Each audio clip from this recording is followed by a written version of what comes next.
Hi, I'm Eje. And I'm Heather. We're the co-hosts of the podcast English as a Singing Language. We choose songs from a variety of different genres and time periods and talk about how you can use them to help you practice English.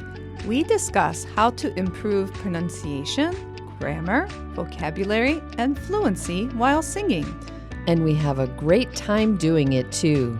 So, what is the focus of the song in this episode, Eje? We're going to talk about vocabulary, useful phrases, and idioms. I always enjoy talking about words and how to use them. Me too. I can't wait to talk about this song. Me neither. Let's get started.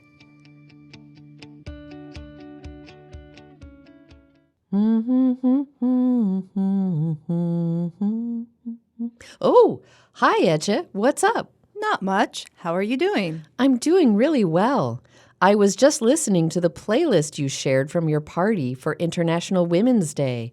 You picked such inspiring and empowering songs. You know how much I enjoy listening to music, and it was wonderful to spend time at the party with all of our amazing and talented friends and colleagues. Listeners should definitely check out our previous episode, Rachel Platten's 2015 hit Fight Song, which we chose specifically for International Women's Day. And it sounded like you were listening to another inspiring song by a female artist from the 2010s. Did I just hear you humming Katy Perry's 2013 song, Roar? Yes. Whenever I need some motivation, it's a great song to listen to. You know, we're being interviewed on Friday, and I'm not sure how to answer some of the questions they are going to ask. Well, Roar is the perfect song for building confidence. In fact, Katy Perry has said, quote, "If you're presenting yourself with confidence, you can pull off pretty much anything." Maybe that's true. And I like how she uses the phrasal verb pull off in that quote. Usually I think of pull off to mean the same as take off, like I pulled off my shoes and socks. But here, pull off means to achieve something that you thought would be very difficult or even impossible. So I just need to be a little more confident and I can pull it off. If you feel confident, you'll be able to pull off anything. And there is a lot of really interesting vocabulary in this song. You're right. Starting in the first line of the song, she sings, "I used to bite my tongue and hold my breath, scared to rock the boat and make a mess." Bite my tongue is similar to hold my tongue, right? I remember that phrase from Season 2, Episode 7, in Patty Spinner's song, Adventurous Girl. Yes, that's a really great song, and it has so many examples of the present perfect verb tense. Listeners can check out that episode if they haven't done so yet. Bite my tongue means that you don't say something that you want to say. Usually because you're afraid that the other person will be upset if you say it. And hold my breath means that you're so nervous or afraid that you don't even breathe. And she is scared to rock the boat. What does rock the boat mean? This is an example of figurative language. Figurative language is when we use words to describe something and we don't use the literal meaning of the words. Like, if I say, "You're a ray of sunshine," I mean that you are bright and cheerful, like sunshine. I don't think I'm usually a ray of sunshine, but I do like to rock the boat sometimes. You mean you like to do something that makes trouble or upsets how things are usually done. Sometimes. And I like to make a mess occasionally too, to make things disorderly. The next lines are also very descriptive. "So I sat quietly, agreed politely. I guess that I forgot I had a choice. I let you push me past the breaking point." What's a breaking point, Eje? You know, when you add things one by one onto, say, a piece of wood, eventually there will be too many things. It will be too heavy, and the piece of wood will break. It is at the breaking point. Ah, so for a person, they could have a lot of stress, maybe from a person or situation, and they could reach a breaking point too. Exactly. And then the next line is, I stood for nothing, so I fell for everything. If you stand for something, that means you actively support it and defend it. If she stands for nothing, she doesn't believe strongly in anything. So she will easily fall for something, like she will be easily tricked or easily believe something that is not true. Up to this point in the song, it seems like she is very timid and doesn't fight for herself or what she believes in. It seems like that, but things start to change in the next lines of the song. You held me down, but I got up, already brushing off the dust. I think that she wasn't actually physically held down by another person, but the things the person said or did made her feel like she couldn't do what she wanted to do. Sometimes we all have negative people in our lives, but she is getting up and brushing off the dust, like she's fallen down and is dirty and dusty, but she is brushing off the dirt and dust and getting ready to defend herself. It certainly sounds like it. She sings, "You hear my voice.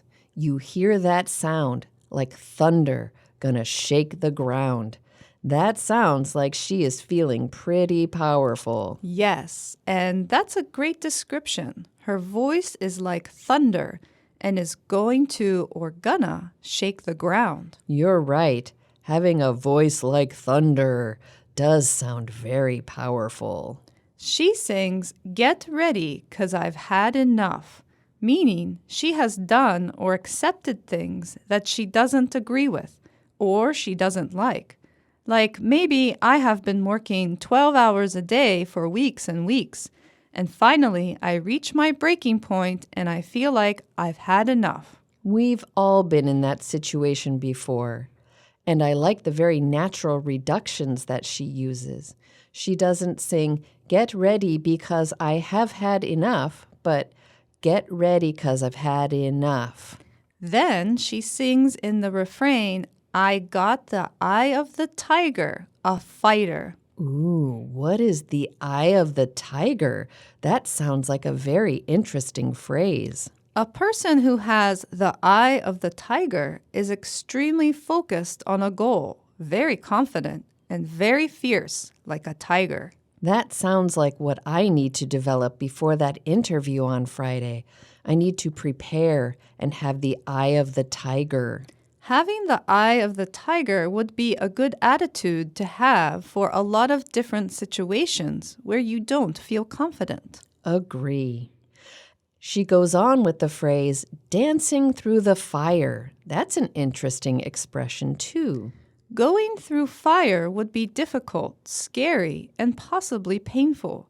But she is dancing through the fire. She's facing a difficult situation and going through it smoothly. She's dancing through the fire.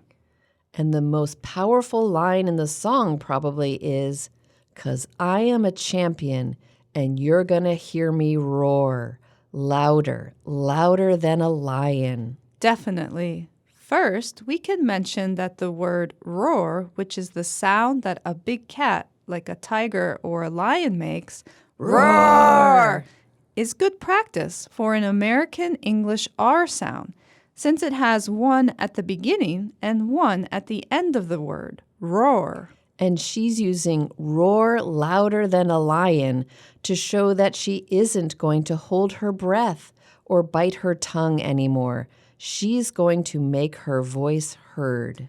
That's a really inspiring line. In the next verse, she starts with, "Now I'm floatin' like a butterfly, stinging like a bee." That's an interesting description.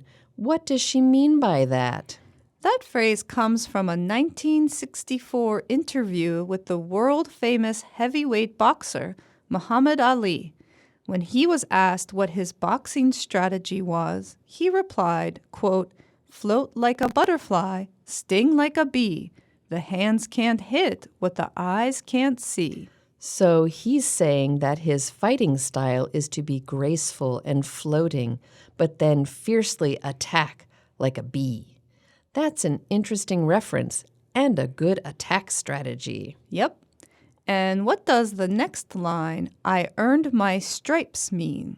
If you earn your stripes, it means that you have gotten respect or gained a position through years of hard work and experience.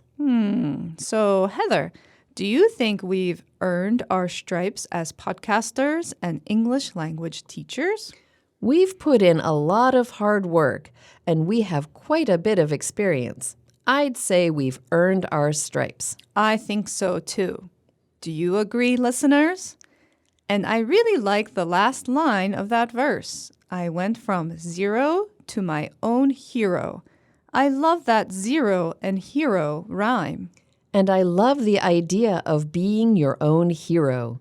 Of course, we all have people that we look up to, people who are heroes in our lives, but we should all consider acting in a brave way so that we can all be heroes for ourselves. That's a big life goal, but I think it's definitely something to work toward. Agree. Well, it seems like it must be Time to sing. There's a link to the official YouTube video for Katy Perry's 2013 song, Roar, in the episode notes. Don't forget to sing out loud and pay attention to all of the really interesting and useful vocabulary, phrases, and figurative language in the lyrics.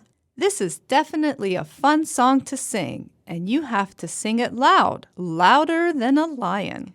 And you're gonna hear us roar. Oh, oh, oh, oh, oh. Thanks again for the inspiring and empowering playlist, Ece. You're welcome, Heather. Music can really help us in so many ways. You're right. I was a little worried about that interview on Friday. I wasn't sure I'd know what to say, or if I would have anything interesting to add to the topic.